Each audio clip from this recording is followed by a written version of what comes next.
I'm Erica, also known as E.MoniQue, and this is my real life. Hang out with me as I side-eye the ups and stumble through the downs.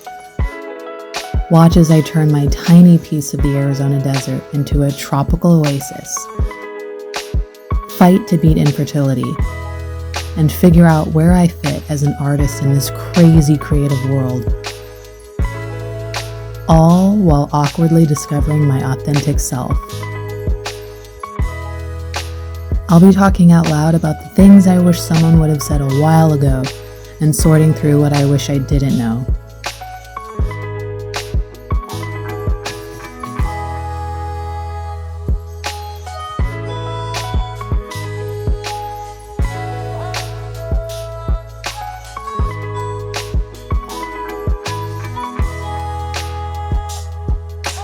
Who knows? Maybe you can relate, as I often ask myself.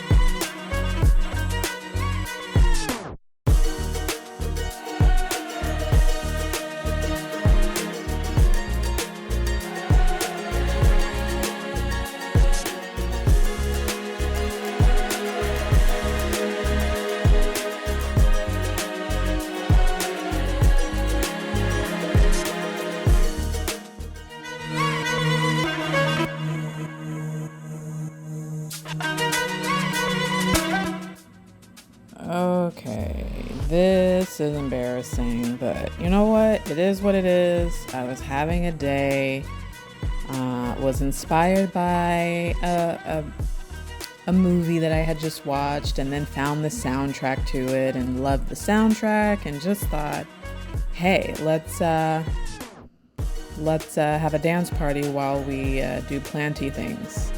So if you can get past that, it's a planty day, and feels like, I don't know, Sunday to me.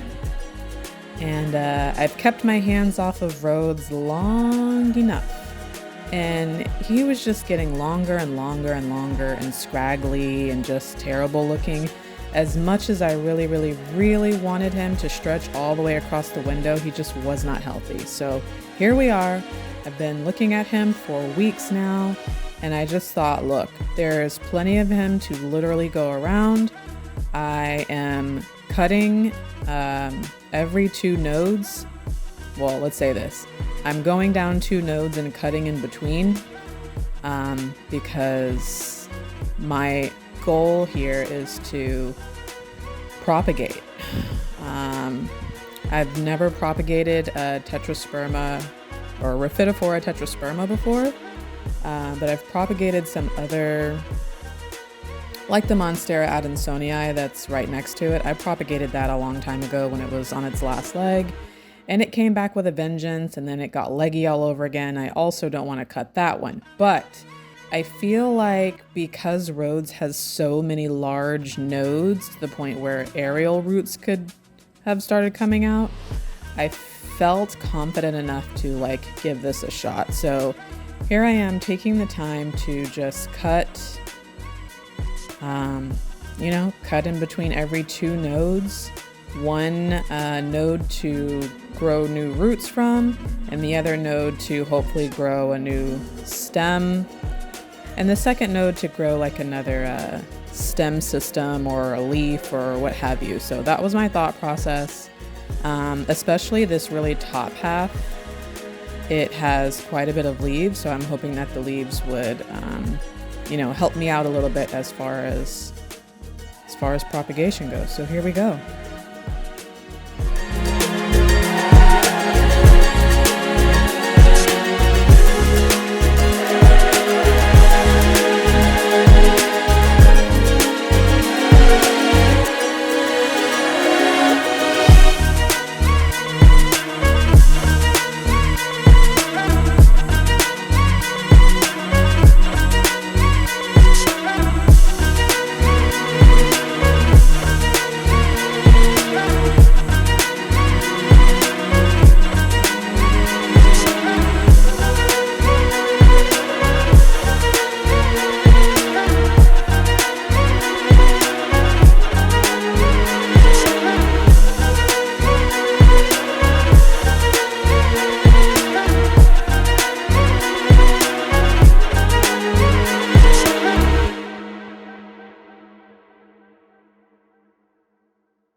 Okay, the big piece is coming down to the point now where I can just kind of bend them on down and cut the rest of it. I mean, long, like how many feet is that? 10 feet? Is that 10 feet long, give or take? Yeah, and so the rest of the vine, if you will, the part that doesn't have any leaves, I feel like I could do wet sticks, but here's where well, you'll see later on, but I'm just going to tell you right now, spoiler alert. Because there were so many propagations, I did it in various ways. So everything that had leaves, I stuck right back down in the dirt in the pot, next to the other vines that are still thriving and have leaves. And then I put some wet sticks in a vase of their own with a little bit of water, which was a mistake. I should have put some of the wet sticks, if not all, at least half of them in a wet paper towel and then put them in a bag or in a container. That's what I should have done. I did not do that. I put a lot of the wet sticks in a vase, and they're not doing so well. And then I put this large piece, you'll see coming up shortly, in a separate flower vase of its own. I did not want to touch this too much. I just wanted it to grow a new root system. And this is probably, 2 weeks later? If that. Yeah, it's 2 weeks later that I'm doing this voiceover. Sorry. I have not gotten any roots from this large piece just yet. Now, there was also a handful of propagations with leaves that I put in a vase of their own, and those are growing roots like crazy. I don't know what the difference is between all of these, but I would say 2 out of 4, so half of the different propagations I did are kind of sort of doing okay.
So as you can see down here in my pot, what's left over is, because this Rhaphidophora had three or so separate vines coming off of one plant, and this was the other smaller vine that has been taking its sweet time to grow up. But here recently it started putting out new leaves and going crazy and was growing down onto the floor. So this is what's left. I didn't mess with this aside from, plant taping it up this branch that I have here, because I want it to like try and be healthy and less scrawny and grow up rather than grow down. And so I'm just kind of bracing it onto this branch here. So you can see all of the wet sticks that I have, or the propagation sticks I have on one side of my chair here. And then on the other side, I have a bunch of leafy propagations. And then that large piece I put in a vase, or at least on the counter right away. So this plant had grown pretty substantially. When I got this is the only plant that I got from IKEA rather than my favorite nursery. And let me tell you, this little baby IKEA plant that I got a few years back has exploded, has done so well. But it just got to a point where it wasn't healthy, it wasn't looking good, and I couldn't take it anymore. So we're gonna see what we can do to rectify it, bring it back to life.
I probably should have broken up my experiment a little bit here, but I didn't. So all of my cut pieces I dipped in rooting hormone or rooting powder and then put in water. I probably should have done half and half just to see if anything would fare better or have a different type of chance, but I definitely dipped every piece into the rooting hormone. It's supposed to speed up the process of building a new root system. And honestly, I don't know if I've seen a huge difference every time that I've used this stuff. I've had it for quite a while. I can't really tell. Like I said, this is the big piece here. I dipped it in powder and put it in water, and I still 2 weeks later don't have any roots.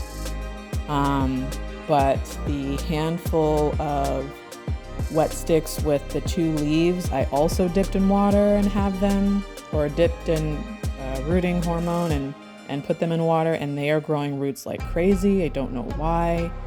Um, yeah, the wet sticks without leaves are pretty much rotting.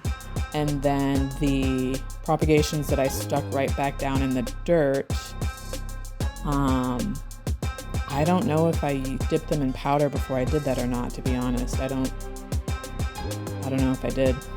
We'll see.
Oh, there we go. I definitely dipped these into the rooting powder and then put them in the dirt. I don't know if that's helping or not. I really don't. I'm looking at them right now and they're looking pretty dried up. Here's my lesson, right? My lesson with this is propagations need to stay pretty moist all the time. So putting propagations back in with your plant, your living plant that's doing okay already, is asking for trouble, because the rest of the healthy plant doesn't need to stay wet all the time like a propagation needs to stay wet. So you're constantly having this battle between keeping your propagations wet and moist and not over watering the rest of your healthy plant. So I definitely would not recommend propagating in soil unless the entire pot is only propagations. That way you can kind of control. So this was not a good idea. But again, they're not totally dead yet, but they don't look good. So we'll see who comes out on top soon.